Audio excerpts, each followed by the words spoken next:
ಚಿನ್ನಸ್ವಾಮಿ ಸ್ಟೇಡಿಯಂನಲ್ಲಿ ಮತ್ತೆ ಕ್ರಿಕೆಟ್ಗೆ ಅವಕಾಶ ವಿಚಾರಕ್ಕೆ ಸಂಬಂಧಪಟ್ಟಂತೆ ಬೆಂಗಳೂರಿನಲ್ಲಿ ಗೃಹ ಸಚಿವ ಡಾಕ್ಟರ್ ಜಿ ಪರಮೇಶ್ವರ್ ಪ್ರತಿಕ್ರಿಯೆ ಕೊಟ್ಟಿದ್ದಾರೆ. ಕೆಎಸ್ಸಿಎಯ ಹೊಸ ಸಮಿತಿ ನಮ್ಮ ಷರತ್ತು ಪೂರೈಸುತ್ತೇವೆ ಅಂತ ಹೇಳಿದ್ರು. ಲಾಂಗ್ ಟರ್ಮ್, ಶಾರ್ಟ್ ಟರ್ಮ್ ಷರತ್ತು ಹಾಕಿದ್ದೇವೆ. ಮುಂದಿನ ಮಾರ್ಚ್ ವೇಳೆಗೆ ಐಪಿಎಲ್ ಬರುತ್ತೆ. ಅಷ್ಟರಲ್ಲಿ ಶಾರ್ಟ್ ಟೈಮ್ ಕಂಡೀಷನ್ ಪೂರೈಸಬೇಕು. ಅದಕ್ಕೆ ಷರತ್ತುಬದ್ಧವಾಗಿ ಅನುಮತಿಯನ್ನ ಕೊಟ್ಟಿದ್ದೇವೆ, ಷರತ್ತನ್ನ ಪೂರೈಸುತ್ತೇವೆ ಅಂತ ಬರವಣಿಗೆಯಲ್ಲಿ ಕೊಟ್ಟಿದ್ದಾರೆ. ಮತ್ತೊಂದು ಬಾರಿ ಷರತ್ತು ಪೂರೈಸಿದ್ದಾರಾ ಅಂತ ನೋಡ್ತೇವೆ. ನಾವು ಕೆಎಸ್ಸಿಎನವರ ಮೇಲೆ ವಿಶ್ವಾಸವನ್ನ ಇಟ್ಟಿದ್ದೇವೆ. ಈಗಾಗಲೇ ಕೆಲಸ ಶುರುವಾಗಿದೆ, ಗೇಟ್ ಎಲ್ಲ ಕಿತ್ತು ಹಾಕಿದ್ದಾರೆ. ದಾರಿಯಲ್ಲಿ ಬರುವಾಗ ನೋಡಿದ್ದೇನೆ ಅಂತ ಸಚಿವ ಡಾಕ್ಟರ್ ಜಿ ಪರಮೇಶ್ವರ್ ಪ್ರತಿಕ್ರಿಯೆಯನ್ನ ಕೊಟ್ಟಿದ್ದಾರೆ. ನೀವು ಗಮನಿಸಬಹುದು, ಒಂದು ಕಡೆ ಬೆಂಗಳೂರಿನಲ್ಲಿ ಐಪಿಎಲ್ ನಡೆಸೋದಕ್ಕೆ ಸಮ್ಮತಿ ವಿಚಾರಕ್ಕೆ ಸಂಬಂಧಪಟ್ಟಂತೆ ಈಗಾಗಲೇ ಹಲವು ತಿಂಗಳುಗಳಿಂದ ಬಹಳಷ್ಟು ಕ್ಯೂರಿಯಾಸಿಟಿ ಒಂದು ಕಡೆ ಅಭಿಮಾನಿಗಳಿಗೆ ಕೊಡ್ತಾರಾ ಕೊಡಲ್ವಾ, ಒಂದ್ಸರಿ ಕೊಡ್ತೀವಿ ಅಂತ ಸ್ಟೇಟ್ಮೆಂಟ್ ಕೊಡ್ತಾರೆ, ಇನ್ನೊಂದು ಸರಿ ಅವತ್ತು ನಡೆದಂತಹ ಭೀಕರ ಕಾಲ್ತುಳಿತ ವಿಚಾರಕ್ಕೆ ಸಂಬಂಧಪಟ್ಟಂತೆ ಬೇಡ ಅಂತ ಒಂದಷ್ಟು ಜನ ಹೇಳ್ತಾರೆ.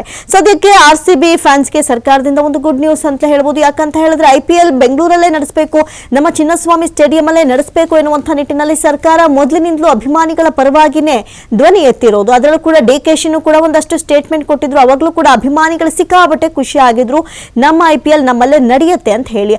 ಆದ್ರೂ ಒಂದಷ್ಟು ಗೊಂದಲದ ಗೂಡಾಗಿತ್ತು. ಸದ್ಯಕ್ಕೆ ಮುಂದಿನ ಮಾರ್ಚ್ ವೇಳೆಗೆ ಐಪಿಎಲ್ ಬರ್ತಾ ಇದೆ. ಅಷ್ಟರಲ್ಲಿ ಶಾರ್ಟ್ ಟೈಮ್ ಕಂಡೀಷನ್ ಅನ್ನ ಪೂರೈಸಬೇಕು. ಅದಕ್ಕೆ ಷರತ್ತುಬದ್ಧವಾಗಿ ಅನುಮತಿಯನ್ನ ಕೊಟ್ಟಿದ್ದೇವೆ, ಷರತ್ತನ್ನ ಪೂರೈಸುತ್ತೇವೆ ಅಂತ ಬರವಣಿಗೆಯಲ್ಲಿ ಕೊಟ್ಟಿದ್ದಾರೆ. ಮತ್ತೊಂದು ಬಾರಿ ಷರತ್ತು ಪೂರೈಸಿದ್ದಾರೆ ಅಂತ ನೋಡ್ತೀವಿ. ನಾವು ಕೆಎಸ್ಸಿಎನವರ ಮೇಲೆ ವಿಶ್ವಾಸವನ್ನ ಇಟ್ಟಿದ್ದೀವಿ, ನಮ್ಮ ಪರವಾಗಿರ್ತಾರೆ ಅಂತ ಹೇಳಿ ಈಗಾಗಲೇ ಕೆಲಸ ಶುರುವಾಗಿದೆ. ಅದನ್ನ ಗಮನಿಸೋದಾದ್ರೆ ಈಗಾಗಲೇ ನಾನು ಹೋಗ್ತಾ ಬರ್ತಾ ದಾರಿಯಲ್ಲಿ ನೋಡಿದ್ರ ಮಟ್ಟಿಗೆ ಗೇಟ್ ಎಲ್ಲ ಕಿತ್ತು ಹಾಕಿದ್ದಾರೆ ಅಂತ ಡಾಕ್ಟರ್ ಜಿ ಪರಮೇಶ್ವರಿ ವಿಚಾರಕ್ಕೆ ಸಂಬಂಧಪಟ್ಟಂತೆ ಪ್ರತಿಕ್ರಿಯೆ ಕೊಟ್ಟಿದ್ದಾರೆ.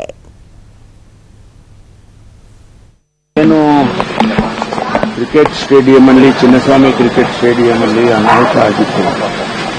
ಅದರ ಬಗ್ಗೆ ಅವರು ಕೆಲವು ರೆಕಮೆಂಡೇಶನ್ಸ್ ಅನ್ನ ಮಾಡಿದ್ರು.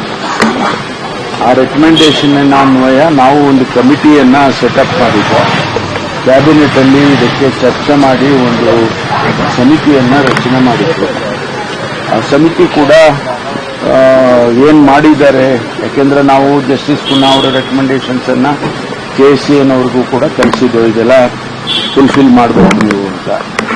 ಅದಕ್ಕೆ ಅವರು ಮಾಡಿದಾರಾ ಇಲ್ವಾ ಅಥವಾ ಏನು ಸ್ಥಿತಿಗತಿ ಇದೆ ಅಂತ ಹೇಳಿ ನಾವು ಒಂದು ಕಮಿಟಿಯನ್ನು ಕಳಿಸಿದೆ. ನಮ್ಮ ಮಹೇಶ್ವರ ರಾವ್ ಅಂತ ಹೇಳಿ ಒಂದು BBMP ಕಮಿಷನರ್ ಕಳಿಸಿದ್ದಾರೆ. ಅವರು ಕೂಡ ಒಂದಷ್ಟು ನಮಗೆ ವರದಿಯನ್ನು ಕೊಟ್ಟಿದ್ರು. ಆ ಆಧಾರದ ಮೇಲೆ ನಾನು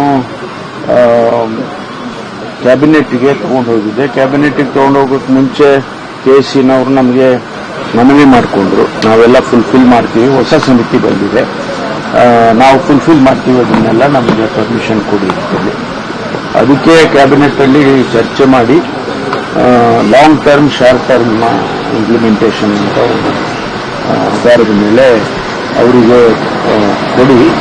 ಆದರೆ ಅವರಿಗೆ ಮ್ಯಾಚ್ ಪ್ರಾರಂಭ ಅಂದ್ರೆ ಮಾರ್ಚ್ನಲ್ಲಿ ಅವರು ಐಪಿಎಲ್ ಮಾಡೋದು. ಅಷ್ಟರ ಒಳಗಡೆ ಏನು ಶಾರ್ಟ್ ಟರ್ಮ್ ಇದು ಅಬ್ಸರ್ವೇಷನ್ಸ್ ಇದಾವೆ ಅವ್ರನ್ನೆಲ್ಲ ಮಾಡಬೇಕು ಅಂತೇಳಿ ಪರ್ಮಿಷನ್ ಕಂಡೀಷನ್ ಎಲ್ಲ ಕೊಟ್ಟಿದ್ದೇವೆ.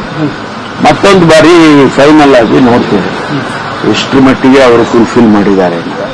ಮಾಡಿದೆ ಅಂತಂದ್ರೆ ಪರ್ಮಿಷನ್ ಕೊಡ್ತೀವಿ, ನಾವು ಮಾಡ್ತೀವಿ ಅಂತ ಅವರು ಭರವಸೆ ಕೊಟ್ಟಿದ್ದಾರೆ, ಇನ್ ರೈಟಿಂಗ್ ಕೊಟ್ಟಿದ್ದಾರೆ. ಆದ್ರಿಂದ ನಾವು ಅವ್ರ ಮೇಲೆ ವಿಶ್ವಾಸ ಇಟ್ಟು, ಯಾಕಂದ್ರೆ ಇದು ಒಂದು ಸ್ಪೋರ್ಟ್ಸ್, ಎರಡನೇದು ರಾಜ್ಯಕ್ಕೂ ಕೂಡ, ನಮಗೆ ರಾಜ್ಯ ಸರ್ಕಾರಕ್ಕೂ ಕೂಡ ಜವಾಬ್ದಾರಿ ಇದೆ. ಹಾಗಾಗಿ ನಿರಾಶೆ ಮಾಡಬಾರ್ದು ಹಾಗೆ ಅಂತೇಳಿ ಏನು ಕ್ರಿಕೆಟ್ ಸ್ಟೇಡಿಯಂ ಅಲ್ಲಿ